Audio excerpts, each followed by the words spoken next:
Esa noche, mientras mi hijo gritaba, «Vete, mamá, Laura no te quiere aquí», frente a 200 personas, comprendí que hay frases que no se borran ni se perdonan jamás. Me llamo María del Carmen, tengo 63 años, y esta es la historia de cómo una boda en Salamanca, en el verano de 2024, no solo rompió mi corazón, sino que también me devolvió la dignidad.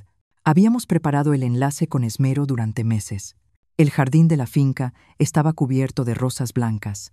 Las luces colgantes iluminaban suavemente el atardecer, y las mesas, vestidas con manteles de lino bordados por mí misma, daban un aire de fiesta elegante. Mi hijo Javier se casaba con Laura, una joven de mirada altiva que desde que apareció en su vida fue alejándole poco a poco de mí. Llevaba puesto el vestido verde esmeralda que había guardado desde mi propia boda. Quería estar presentable, ser una madre orgullosa. Cuando crucé la entrada, Laura me observó de arriba abajo. Sin pronunciar palabra, murmuró algo al oído de Javier. Él avanzó hacia mí con la mandíbula apretada, como cuando de niño hacía una travesura y no sabía cómo asumirla. «Mamá», empezó. «Laura dice que tu vestido es demasiado llamativo, que le quita protagonismo». Sentí un nudo en la garganta, pero respiré hondo. «Si hace falta, me cambio, hijo. He traído otro vestido en el coche». «No», mamá replicó con voz scherzo. «Es mejor que te vayas». Todo el salón seguía alegre, pero a pocos metros de la mesa principal mi mundo se desmoronaba. «Javier, soy tu madre. He organizado esta boda. ¿Y te crees con derecho a arruinarle el día a mi esposa?», gritó. «Vete, mamá». El silencio cayó como un trueno.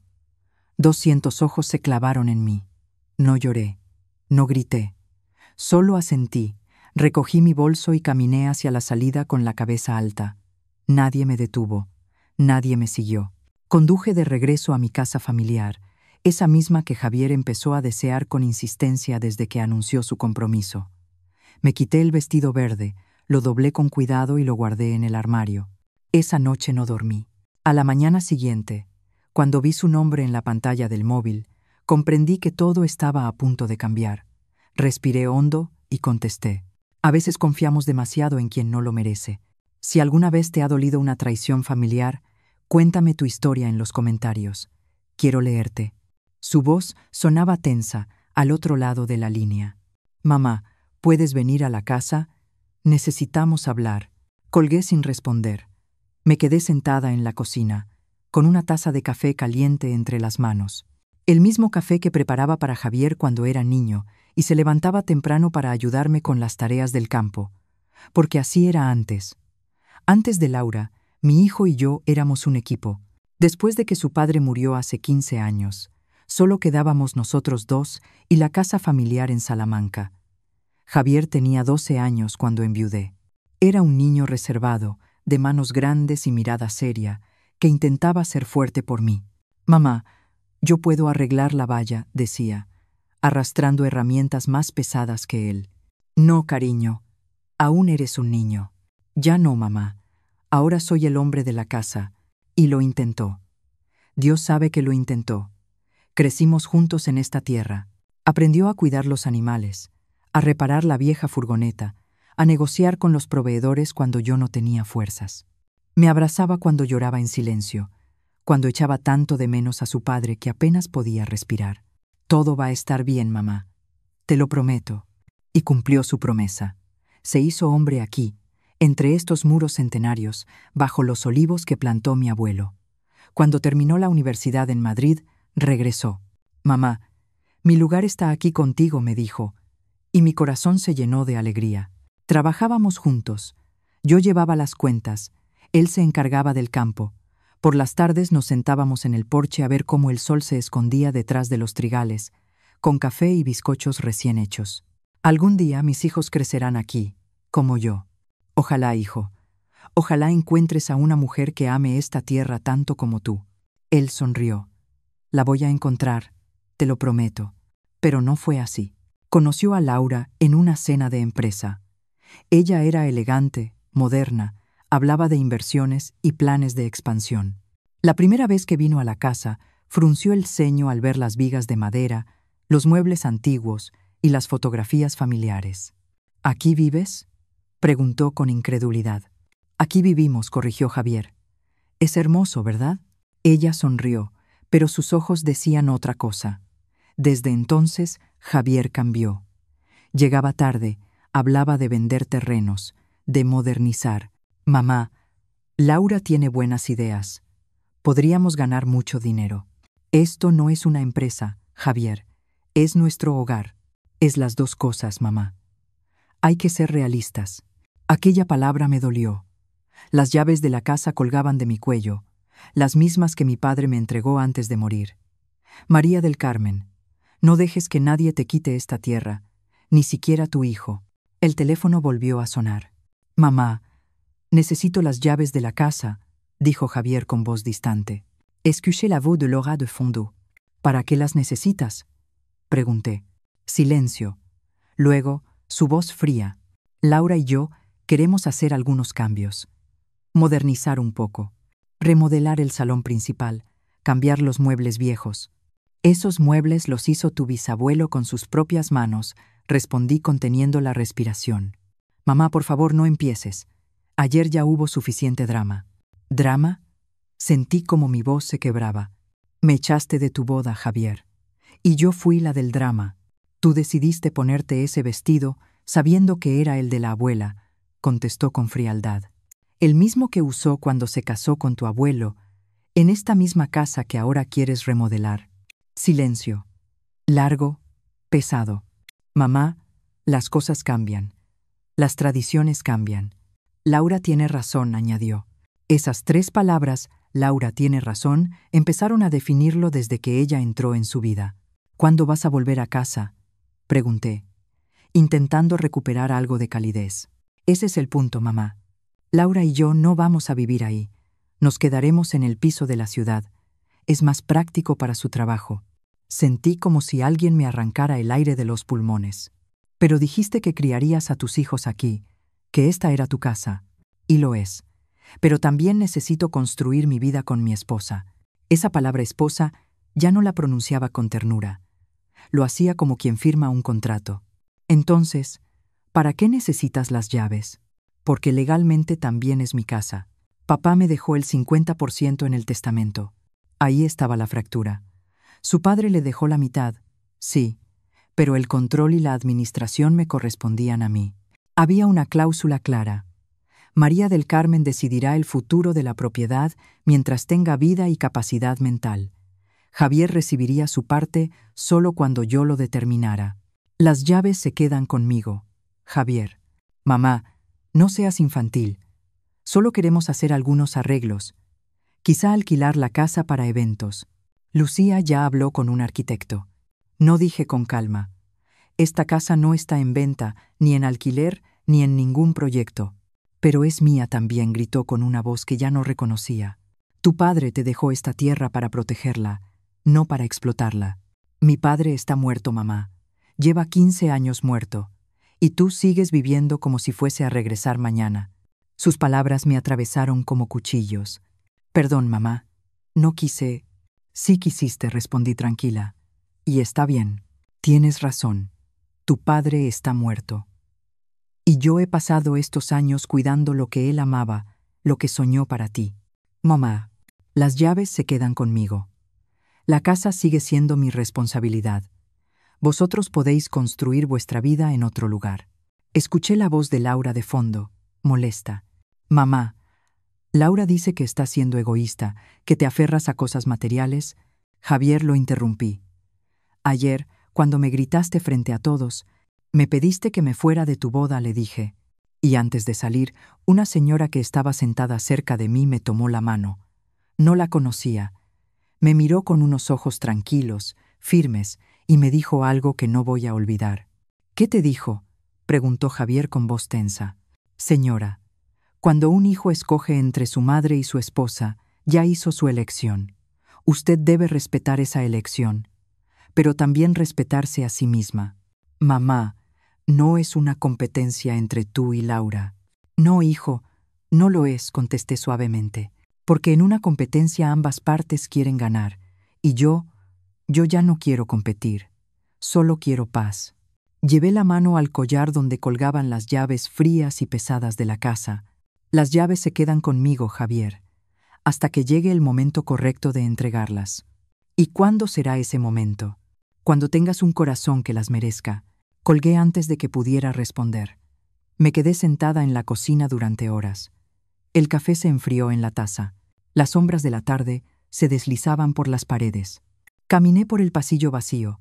Toqué las vigas de madera. Miré las fotografías antiguas. Mi padre con su boina, mi madre con su vestido de fiesta, Javier de niño trepado en el viejo tractor. En el despacho de mi marido, sobre el escritorio de roble, descansaba la última carta que me escribió antes de morir.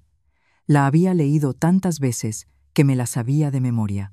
María del Carmen, si estás leyendo esto es porque ya no estoy contigo. Perdóname por dejarte con tanta responsabilidad.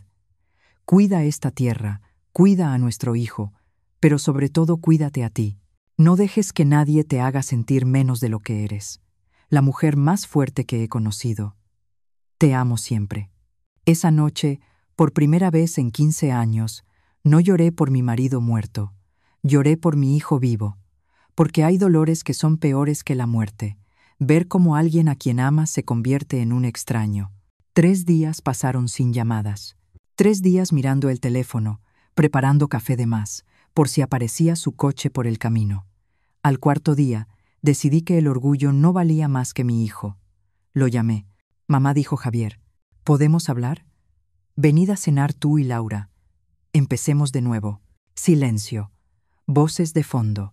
Laura no está segura de que sea buena idea, murmuró. Por favor, hijo. Déjame hacer esto bien. Está bien. Mañana a las 7. Colgué.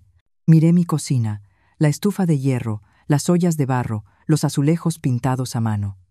Mañana haría su plato favorito, cocido con arroz con leche de postre.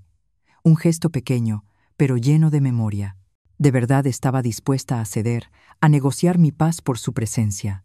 Sí, lo estaba, porque eso hacen las madres. Nos doblamos, nos quebramos, pero no soltamos. Pasé todo el día siguiente preparando la cena. Piqué las verduras con calma, cocí la carne a fuego lento, puse la mesa con el mantel bordado que heredé de mi madre, las velas de cera blanca y la vajilla buena, la que solo usábamos en momentos especiales. Me puse un vestido beige, sencillo y discreto, nada que pudiera incomodar a nadie. Me recogí el cabello en un moño bajo y me puse los pendientes de perla que mi marido me regaló en nuestro 10º aniversario. Las llaves colgaban de mi cuello, ocultas bajo el vestido. A las 7:15 vi la furgoneta de Javier estacionarse frente a la casa. El corazón me dio un vuelco, como si fuera una niña esperando a su padre. ¡Qué ridícula!, pensé, pero no pude evitarlo. Salí a recibirlos. Javier bajó primero. Camisa blanca, vaqueros oscuros, el pelo peinado con gel. Guapo, pero distante, como si interpretara el papel de mi hijo en una obra de teatro. Laura bajó después. Vestido entallado color burdeos, tacones altos, el pelo liso y brillante, maquillaje impecable. Llevaba un bolso de diseñador y el móvil en la mano. «Buenas noches», María del Carmen dijo con una sonrisa que no alcanzó sus ojos. «Laura, me alegra que hayáis venido. Pasad, por favor». Javier me dio un beso rápido, casi forzado. «Huele de maravilla, mamá. Es tu favorito», sonreí. «Cocido madrileño». Entraron. Laura miraba alrededor con esa expresión que ya conocía. Evaluación. Como si estuviera calculando el valor de cada mueble, de cada recuerdo. «Qué pintoresco», dijo al fin. «La casa tiene más de 100 años», expliqué cerrando la puerta. «La construyó mi bisabuelo cuando compró estas tierras». «Wow. Definitivamente tiene carácter». Mientras terminaba de servir, la escuché reír bajito. Al volver con la jarra de agua, Laura hacía fotos de la sala con su móvil. «¿Te gusta la decoración?», pregunté. Sí, es muy auténtica. Solo las mando a mi prima. Le encanta el estilo vintage. Vintage. Como si mi vida fuera un tablero de Pinterest. Nos sentamos a la mesa de madera. Javier en su lugar de siempre, Laura frente a él. Serví los platos con cuidado. «Buen provecho», dije. Javier probó el cocido, cerró los ojos. «Dios, mamá, nadie cocina como tú». Sonreí. Por primera vez en días, algo se sintió normal. Laura comió un poco y dejó el tenedor. Está bueno, aunque no suelo comer mucha grasa. El silencio llenó la sala, solo roto por el tic-tac del reloj de pared. Respiré hondo. Quería que vinierais. Porque quiero disculparme, dije. Javier alzó la mirada. Laura también. Fui injusta con vosotros dos, con la boda, con todo. Esta es vuestra vida, vuestro matrimonio. Y yo debo aprender a respetarlo. Laura sonrió por primera vez. Una sonrisa medida, controlada, pero sonrisa al fin. Genuina, dijo Laura, sonriendo por primera vez. Gracias, María del Carmen. Eso significa mucho para mí, para nosotros. Javier me tomó la mano. Mamá, yo también me pasé. No debí gritarte. Y menos delante de todos. Ya está, hijo, respondí con voz suave. Lo importante es seguir adelante. Exacto, intervino Laura. Seguir adelante. Nuevos comienzos. Brindamos con agua fresca, como una familia normal, como si nada hubiera pasado. Por un instante, todo pareció sencillo.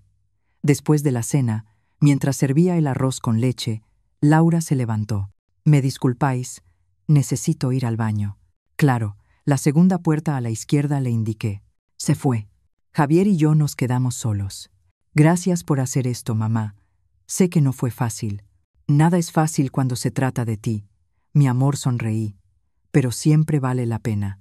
Él sonrió de vuelta. En esa sonrisa aún quedaba algo de mi niño. Laura es buena mujer, mamá. Solo necesitáis conoceros mejor. Lo sé. Y voy a intentarlo. De verdad. Me contó sobre su luna de miel en la costa, sobre los planes para el piso en Salamanca, sobre el nuevo trabajo de Laura en una empresa internacional. Todo sonaba demasiado perfecto. Laura tardaba en volver. ¿Está bien tu esposa?, pregunté. Debe estar retocándose el maquillaje. Ya sabes cómo son. Me levanté. Voy a ver si necesita algo. Caminé por el pasillo. La puerta del baño estaba abierta. Vacío. Laura, silencio. Seguí andando. Pasé frente al despacho de mi marido. La puerta estaba entreabierta. La empujé suavemente. Laura estaba dentro, de espaldas a mí, con el móvil en alto. Tomaba fotos del escritorio, de las estanterías, de los documentos perfectamente ordenados. Se giró sobresaltada. Su rostro palideció un instante, pero enseguida recuperó la compostura. «Ay, María del Carmen, me asustaste», rió nerviosa. «Perdón, vi este cuarto y me pareció tan interesante, tantas cosas antiguas». «Es el despacho de mi marido», respondí con calma. «Perdón, tiene cosas muy bonitas. Adoro lo vintage». Otra vez esa palabra. «Este cuarto normalmente está cerrado». La puerta estaba abierta. Pensé que podía pasar. «No pasa nada», mentí. «Vamos con Javier». Regresamos al comedor. Laura volvió a sentarse sonriente, relajada. Pero yo no. Terminamos el postre entre charlas superficiales. Javier habló de modernizar la casa, pintar las paredes, darle un aire más contemporáneo. Contemporáneo, moderno, vintage. 3 formas de decir lo mismo. Tu vida es antigua. A las 10 se fueron. Gracias por la cena, mamá. Estuvo deliciosa. Cuando queráis. Esta es vuestra casa, respondí. Laura me abrazó. Un abrazo frío, calculado. Gracias por darnos otra oportunidad, María del Carmen. Significa mucho. Los vi alejarse por el camino. Cuando las luces del coche desaparecieron, cerré la puerta y fui directa al despacho. Los documentos ya no estaban exactamente como los dejé. Alguien los había tocado. Abrí el cajón principal.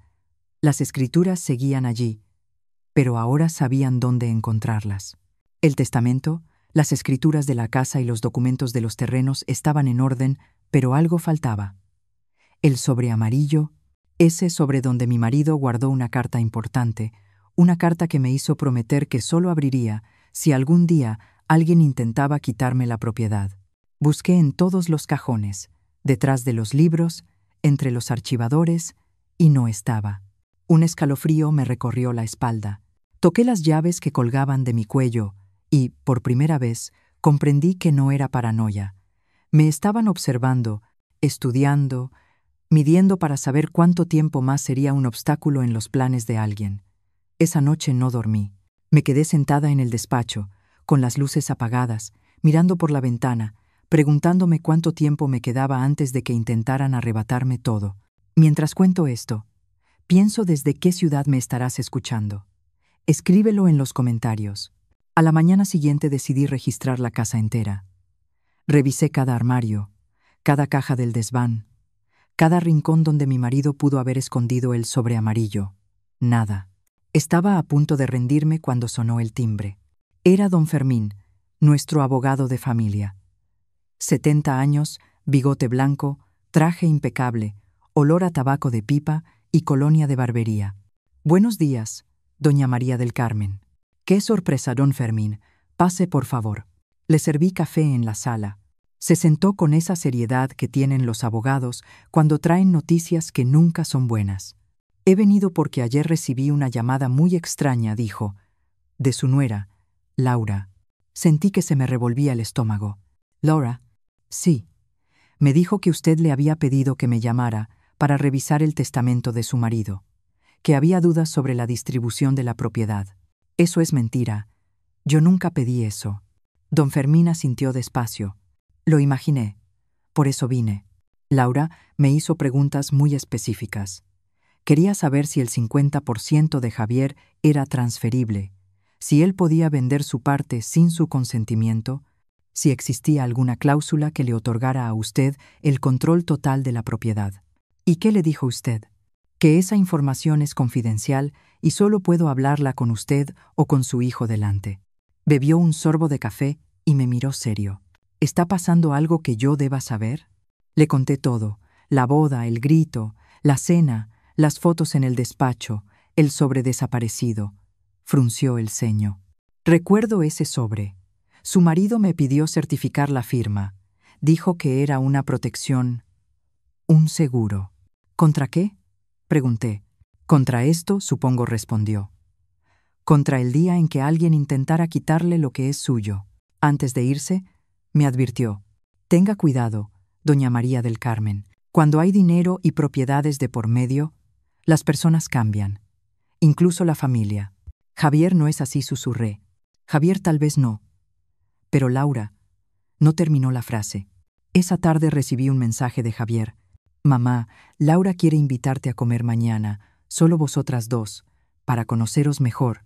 Algo dentro de mí me dijo que no fuera, pero algo más fuerte me dijo que tenía que saber qué estaba pasando. Claro, respondí. ¿A qué hora? Pregunté. ¿A las 2? En el restaurante La Hacienda.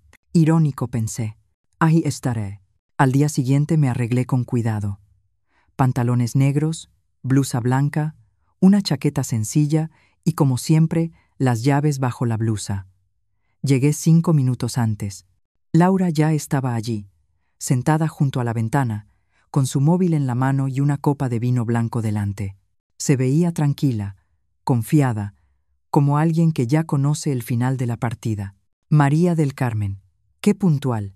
Siéntate, por favor. Me senté. Pedí agua con gas. Gracias por venir, dijo dejando el móvil a un lado.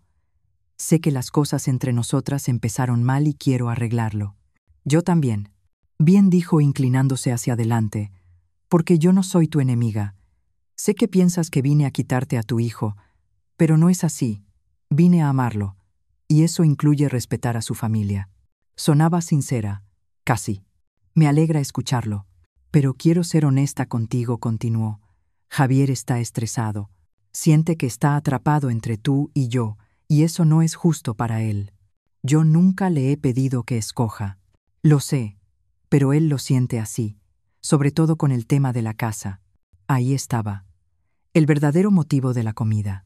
María del Carmen, las dos sabemos que esa propiedad es grande, preciosa, con muchísimo potencial, pero también es una carga. Mantenerla cuesta dinero, tiempo, energía. Javier dice que tú haces todo sola, que no aceptas ayuda, que te aferras a algo que quizás ya es demasiado para ti. Respiré hondo.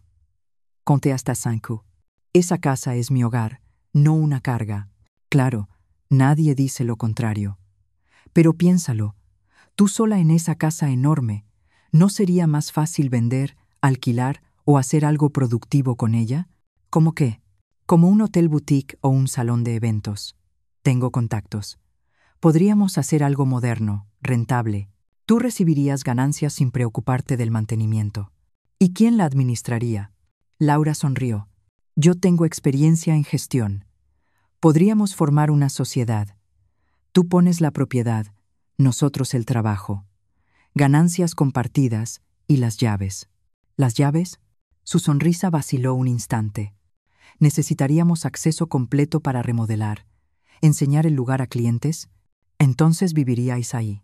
No necesariamente contestó, pero sí necesitaríamos uso total de la propiedad. Tomé un sorbo de agua. Cada pieza del puzzle encajaba. ¿Y dónde viviría yo? Donde tú quieras. Podrías comprar un piso en la ciudad, más cómodo, sin escaleras. A tu edad, María del Carmen, deberías estar disfrutando la vida, no matándote en una casa antigua. Esas 3 palabras. A tu edad. Traducido, ya estorbas. ¿Esto fue idea tuya o de Javier? De los dos. Él está preocupado por ti. Qué considerados, respondí con sarcasmo. Entonces, ¿podemos hablar con un arquitecto, ver números? No. Su sonrisa se congeló. No, Laura, repetí. La casa no está en venta, ni en juego. La casa no está en venta, no está disponible para negocios, ni abierta a sociedades, dije despacio, mirándola a los ojos. Es mi hogar, y va a seguir siéndolo hasta el día que yo decida lo contrario. Pero Javier también es dueño, respondió Laura con frialdad. Javier es dueño del 50% de la propiedad, contesté. Pero yo tengo el control completo de su uso y administración. Así lo dejó estipulado mi marido en el testamento. Eso es injusto. No es protección, soltó ella, dejando la copa sobre la mesa con más fuerza de la necesaria. María del Carmen, no quiero sonar grosera, pero estás siendo egoísta. ¿Egoísta? Esa propiedad podría cambiar la vida de tu hijo, de toda tu familia, y tú te aferras a ella como si fuera más importante que nosotros. No es más importante, respondí tranquila. Es diferente. La casa es un legado. Vosotros sois temporales. Su rostro perdió color. ¿Temporales? Los matrimonios pueden terminar, Laura. Los negocios pueden quebrar. Las promesas pueden romperse, pero la tierra permanece. Me levanté, dejé el dinero para pagar mi agua y añadí: gracias por la invitación, pero creo que ya no tenemos nada más de qué hablar. María del Carmen. Espera, dale saludos a mi hijo, y dile que cuando quiera verme, sabe dónde encontrarme. Salí del restaurante con el corazón latiendo fuerte, pero con las piernas firmes. Subí al coche, respiré hondo y saqué las llaves de debajo de la blusa. Las sostuve en mi mano, frías, pesadas, reales. En ese instante supe que la guerra ya había comenzado y que esta vez no iba a rendirme. ¿Alguna vez alguien te ha hecho sentir que eres un obstáculo en su camino? ¿Cómo lo enfrentaste? Esa noche, mientras preparaba una taza de manzanilla en la cocina, escuché el ruido de un coche subiendo por el camino. Eran las 11. Mi primer pensamiento fue Javier. Tal vez venía a disculparse, a decirme que Laura se había equivocado. Pero cuando abrí la puerta, vi que era la furgoneta de don Fermín. Perdón la hora, María del Carmen dijo jadeando, pero necesita ver esto. Entramos a la sala. Colocó un sobremanila sobre la mesa con delicadeza. Después de nuestra conversación de ayer, explicó. Busqué en mis archivos antiguos y encontré esto. Sacó una hoja amarillenta, con la letra de mi marido. Es una copia, la única que hice sin que él lo supiera. Tenía un presentimiento. La tomé con las manos temblorosas. Era una carta fechada 3 semanas antes de su muerte. María del Carmen, mi amor, si estás leyendo esto es porque alguien intenta quitarte la casa. Y si lo intentan, significa que tenía razón. La historia que seguía hablaba de otro hombre, otro hijo, y una advertencia que no podía ignorar. Finalmente, lo convencieron de firmar un poder notarial. Le dijeron que era para ayudarle con los trámites médicos. El hombre firmó. 2 semanas después, su hijo y su nuera vendieron la casa. Lo internaron en un asilo. Se quedaron con todo. No fue mi hijo quien me traicionó, me contó entre lágrimas. Fue mi hijo manipulado, pero el resultado es el mismo. Morí solo, sin mi casa, sin mi dignidad. María del Carmen. Esa historia me persiguió hasta mi última noche, escribió Roberto, y entendí que debía protegerte. No de Javier, sino de quien pudiera cambiar a Javier. Por eso redacté esta carta. Por eso dejé las cláusulas del testamento como las dejé. No porque no confíe en nuestro hijo, sino porque confío en ti. Confío en que sabrás reconocer cuándo las intenciones son puras y cuándo son veneno disfrazado de modernidad. Si alguien te presiona para que entregues las llaves, si alguien te hace sentir vieja o incapaz, si alguien intenta convencerte de que la casa es una carga, resiste, porque esta tierra no es solo propiedad, es la columna vertebral de nuestra familia. Es el lugar donde nuestros antepasados trabajaron, sangraron y soñaron. Es el único lugar donde nuestra historia tiene raíces. Y tú, mi amor, eres la guardiana de esa historia. No dejes que nadie, ni siquiera nuestro hijo, te convenza de que eres un obstáculo. Eres la puerta, y tú decides quién puede entrar. Te amo. Siempre te he amado, y desde donde esté, seguiré cuidándote. Protege las llaves. Protege la tierra. Protégete a ti misma. Roberto. Cuando terminé de leer, las lágrimas cayeron sobre el papel. Don Fermín me puso la mano en el hombro. Su marido era un hombre sabio, María del Carmen. Él ya lo sabía. No exactamente qué pasaría, pero sabía que algo era posible. Por eso la protegió. ¿Qué puedo hacer?, pregunté con la voz temblorosa. Legalmente, usted está protegida. El testamento es claro. Javier no puede vender, alquilar ni modificar la propiedad sin su consentimiento notariado. Pero hizo una pausa. La ley protege propiedades. María del Carmen, no corazones. ¿Qué quiere decir? Que pueden presionarla, manipularla, hacerla sentir culpable, incluso intentar declarar que no está en sus facultades mentales. He visto casos así. Un escalofrío me recorrió. ¿Pueden hacer eso? Pueden intentarlo. Con un médico que certifique demencia o deterioro cognitivo, podrían solicitar la tutela legal. Pero estoy perfectamente bien. Yo lo sé. Pero en manos de los abogados y médicos adecuados. No terminó la frase. ¿Qué debo hacer? Guarde esta carta en un lugar seguro. Hágase un examen médico y psicológico completo para certificar su capacidad. Y prepárese para lo peor. ¿Lo peor? Para que Javier se ponga de su lado. He sido abogado de familias 40 años, y cuando un hombre tiene que elegir entre su madre y su cama, casi siempre escoge la cama. Sus palabras me dolieron como un golpe. Don Fermín se marchó pasada la medianoche. Me quedé sola en la sala, con la carta de Roberto entre las manos. La leí 3 veces más. Su voz resonaba en mi cabeza. Eres la guardiana de esa historia. No dejes que nadie te convenza de lo contrario. Eres la puerta. Me levanté despacio. Caminé al despacho. Abrí la caja fuerte escondida detrás del retrato de mi padre y guardé la carta de Roberto junto con las escrituras originales de la casa. Cerré con llave, toqué las llaves que colgaban de mi cuello y tomé una decisión. Si querían pelea, la tendrían. Pero no a gritos, no con lágrimas, con silencio, paciencia y la misma fuerza tranquila con la que mi marido y yo cuidamos esta tierra durante décadas. A las 7 de la mañana siguiente llamé a mi médico y pedí cita para un chequeo completo, físico y mental. A las 8 llamé al banco y concerté una cita para abrir una caja de seguridad. A las 9 sonó el teléfono. Era Javier. Buenos días, mamá. Buenos días, hijo. Laura me contó lo de ayer, que fuiste grosera con ella, que la insultaste. Yo no insulté a nadie, solo dejé claro que la casa no está en venta. Nadie dijo que estuviera en venta, solo queríamos proponerte una idea. Un negocio familiar. ¿De verdad crees que necesito un negocio a mi edad? ¿De verdad crees que quiero convertir el lugar donde creciste en un hotel? No eres solo tú quien decide, mamá. Yo también soy dueño de la propiedad. Eres dueño de la propiedad, no del legado. Eso no tiene sentido. Para ti tal vez no, para mí sí. Silencio, respiraciones agitadas. Laura dice que estás siendo egoísta, que te aferras al pasado, que necesitas ayuda. ¿Ayuda? Sí. Ayuda profesional. Tal vez deberías hablar con un terapeuta o un médico que te ayude a soltar. Ahí estaba. Exactamente lo que don Fermín me había advertido. ¿De verdad crees que estoy loca, Javier? No, mamá, pero creo que estás sola, que te has quedado atrapada en esa casa con fantasmas y recuerdos, y eso no es sano. Estoy perfectamente bien. Entonces de mi estralo, ven a vivir con nosotros un tiempo.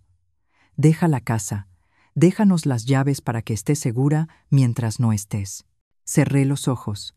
Conté hasta 10. No, Javier. No voy a dejar mi casa, ni las llaves, ni voy a discutir más esto contigo.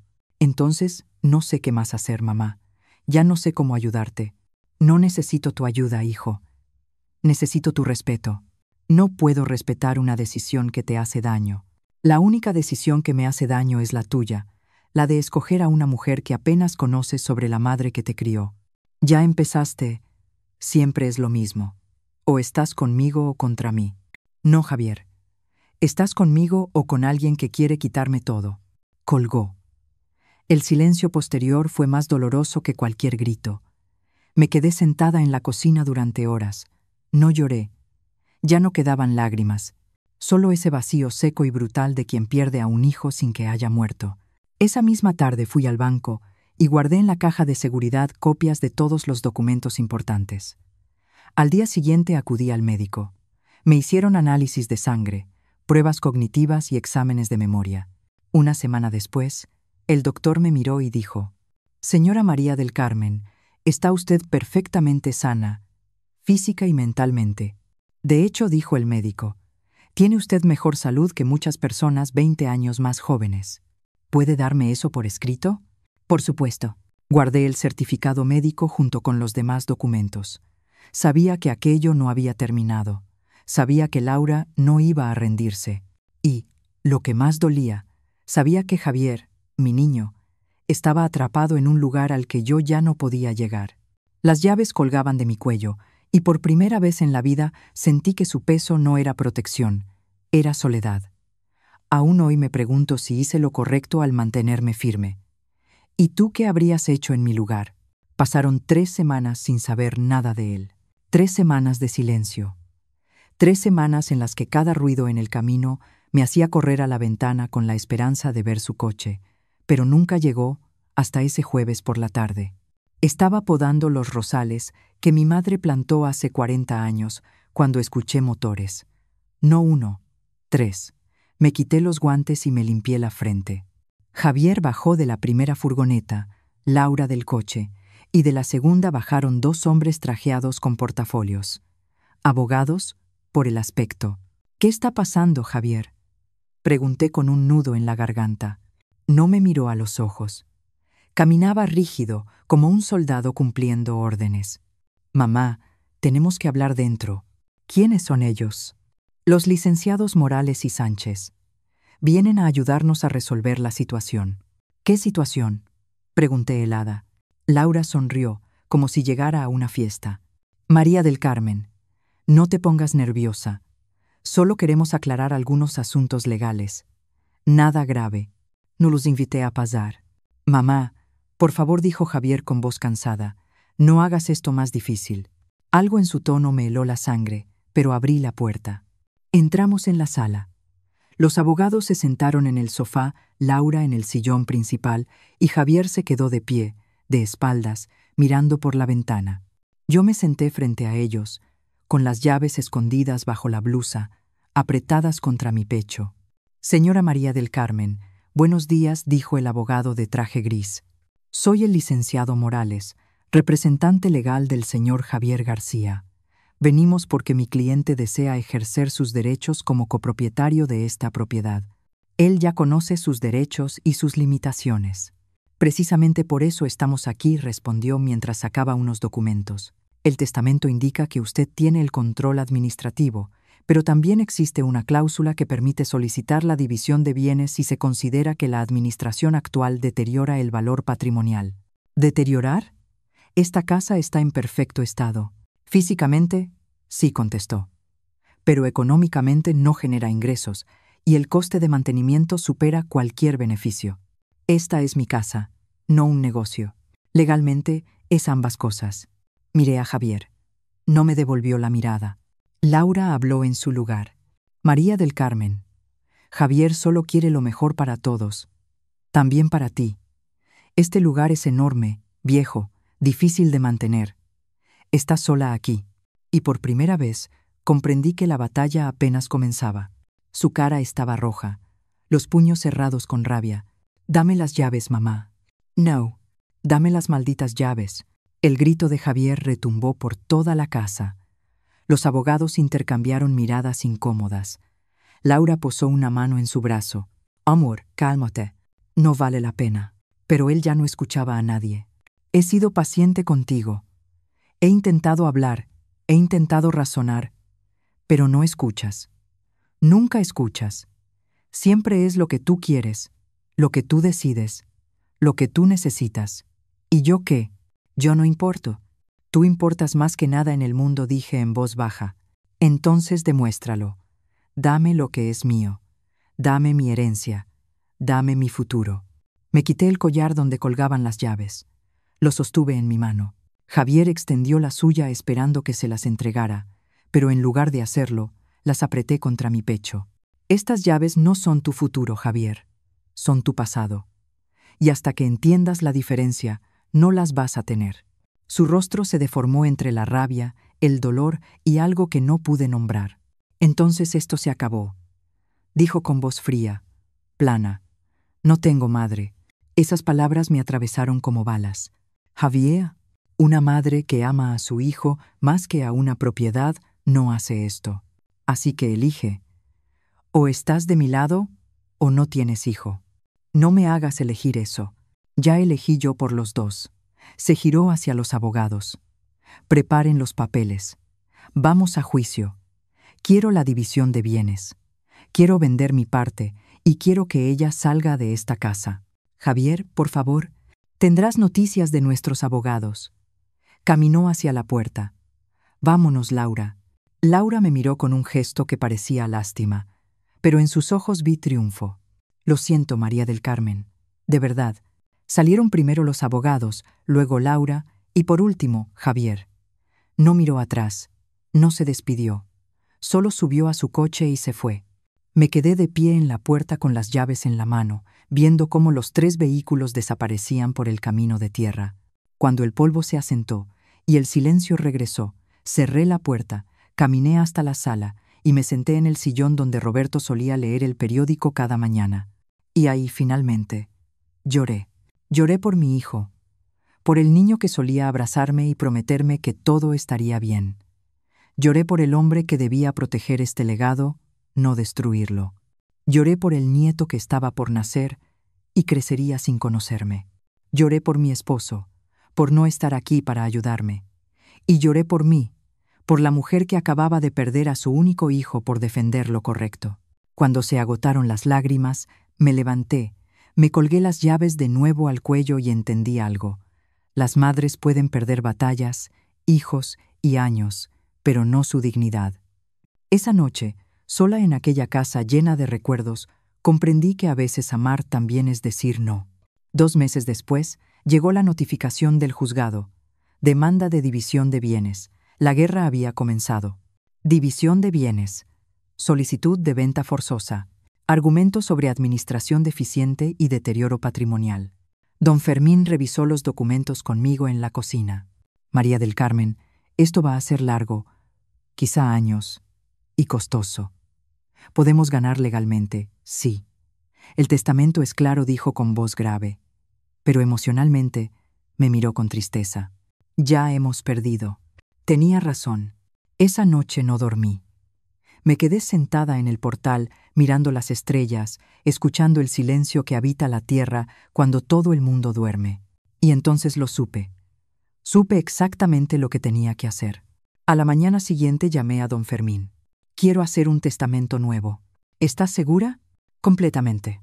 Fui a su despacho y dicté mis últimas voluntades con voz firme. Yo, María del Carmen Rivas, en pleno uso de mis facultades mentales, declaro lo siguiente. La casa familiar en Salamanca permanecerá bajo mi administración mientras viva. A mi muerte, La propiedad completa pasará a un fideicomiso que no podrá venderse, dividirse ni modificarse durante 50 años. Mi hijo Javier recibirá el 50% de las ganancias que genere la propiedad si ésta se alquila para fines culturales, educativos o históricos. Nunca para negocios privados. El otro 50% será administrado por una fundación que protegerá casas históricas en España. Si mi hijo intenta impugnar este testamento o vender su parte, perderá todos sus derechos y su porcentaje pasará a la fundación. Las llaves de la propiedad serán entregadas al director de la fundación. Esta es mi voluntad, y es irrevocable. Don Fermín me observó en silencio durante un largo rato. ¿Sabe lo que esto significa, María del Carmen? Sí. Significa que nadie ganará esta guerra, ni él ni yo. Pero la tierra sí. Firmé los documentos, los notaricé y me fui a casa con una paz que no sentía desde hacía meses. 2 semanas después Javier se enteró.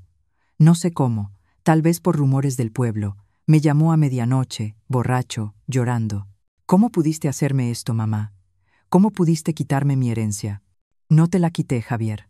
La protegí de ti mismo. Eres una egoísta. No, hijo. Soy una madre que te amó demasiado como para dejarte destruir lo que tu padre construyó. Colgó. No volvió a llamar. Pasaron los meses. El juicio avanzaba lento. Yo seguía viviendo en la casa, cuidando mis rosales, alimentando las gallinas y observando los atardeceres. Sola, sí, pero en paz. Comprendí entonces lo que Roberto siempre supo. La tierra no se defiende con gritos. Se defiende sola, con tiempo, con paciencia. 2 años después, don Fermín llegó con una expresión distinta. Hay algo que debes saber. Javier y Laura se han separado. Y aunque no lo dije en voz alta, supe que esa guerra ya no era la misma.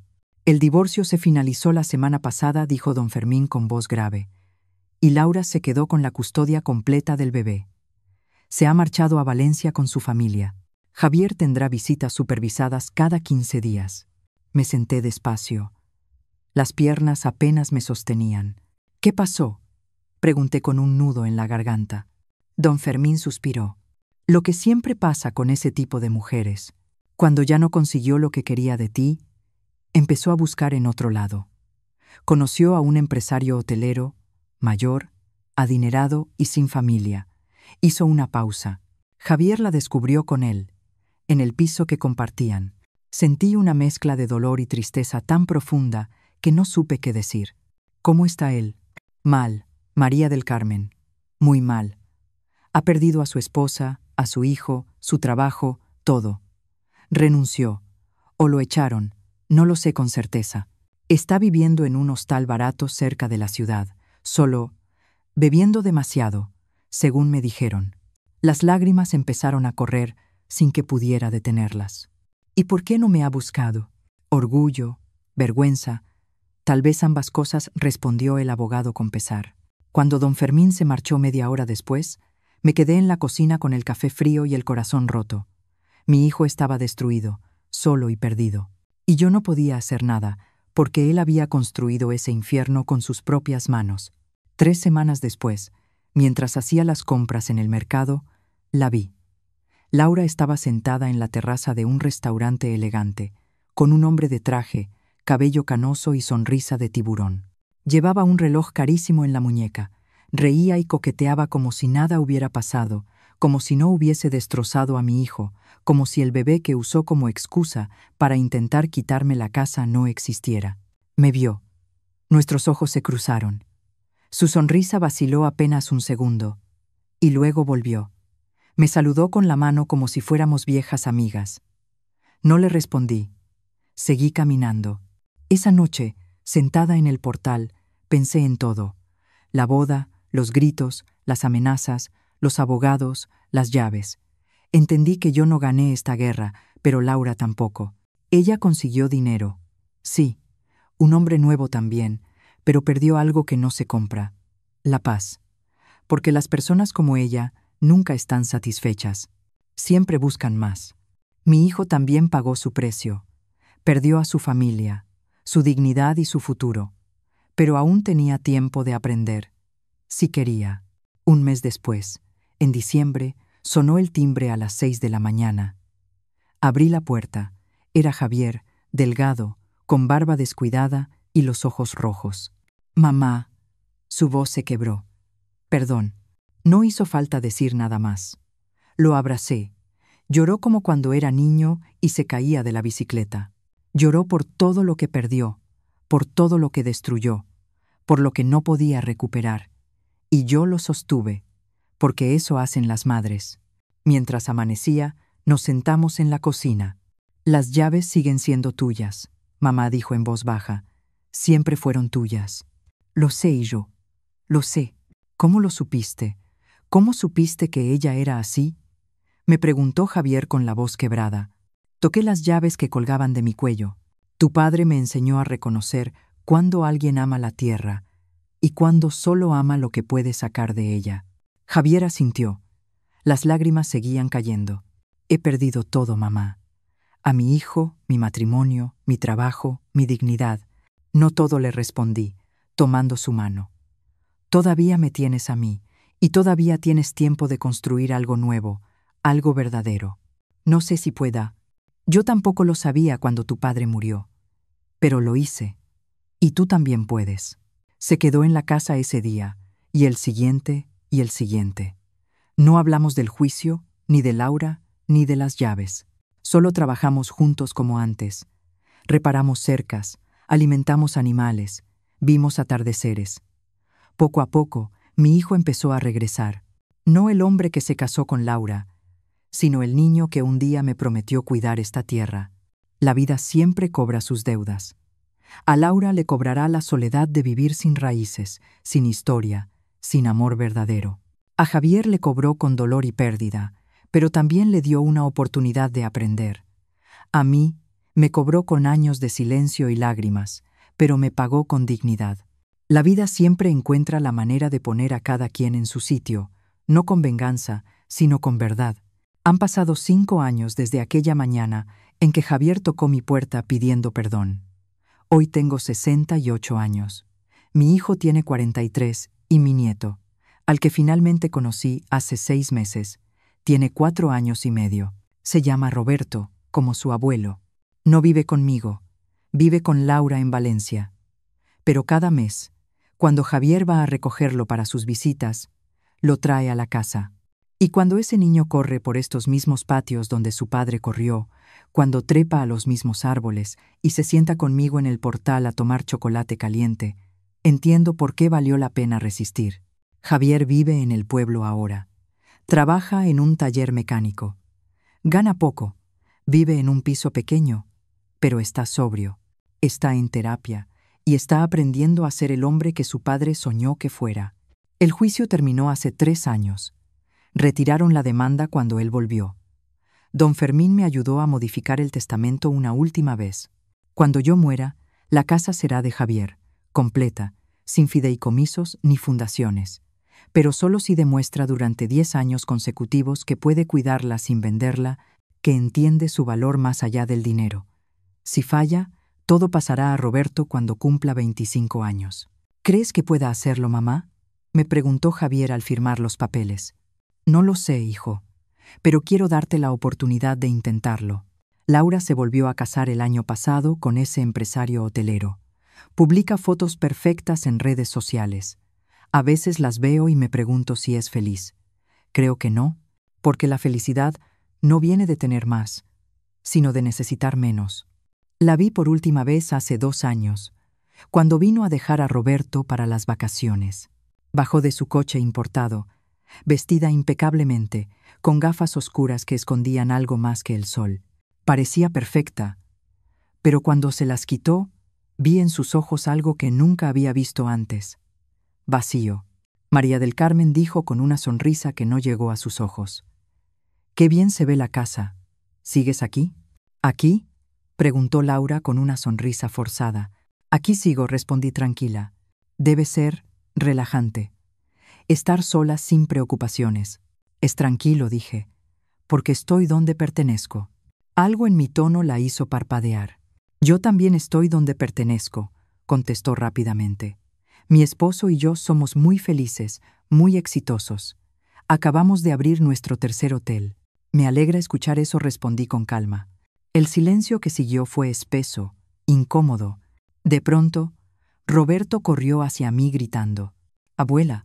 Esa alegría pura que solo los niños tienen llenó el aire. Lo abracé fuerte, lo levanté y dimos vueltas riendo.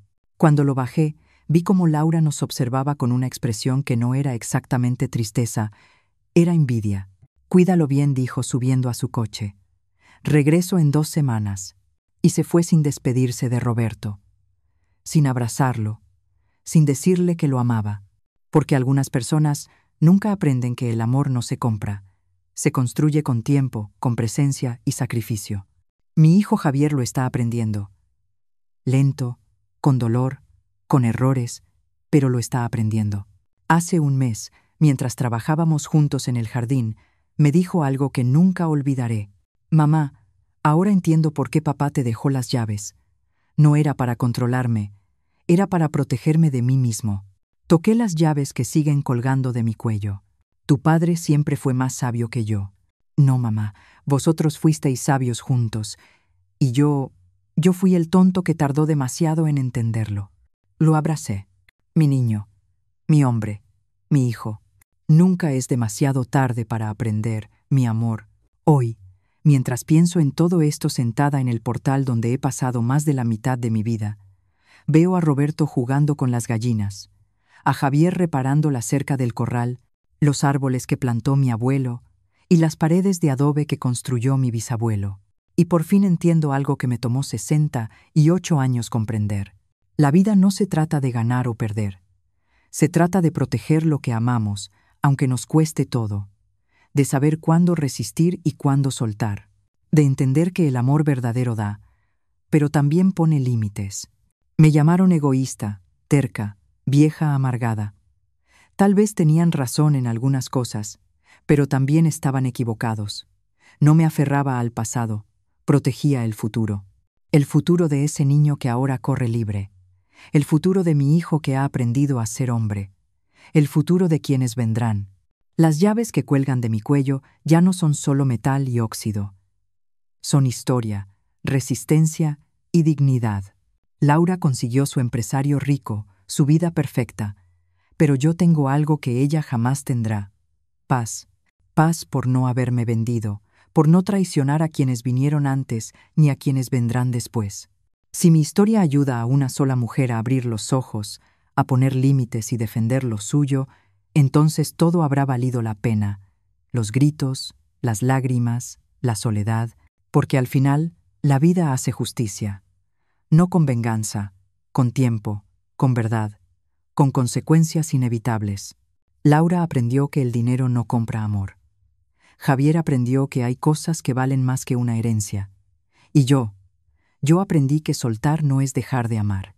Es amar lo suficiente como para dejar caer, para que crezcan, aunque te duela. Me llamo María del Carmen. Tengo 68 años.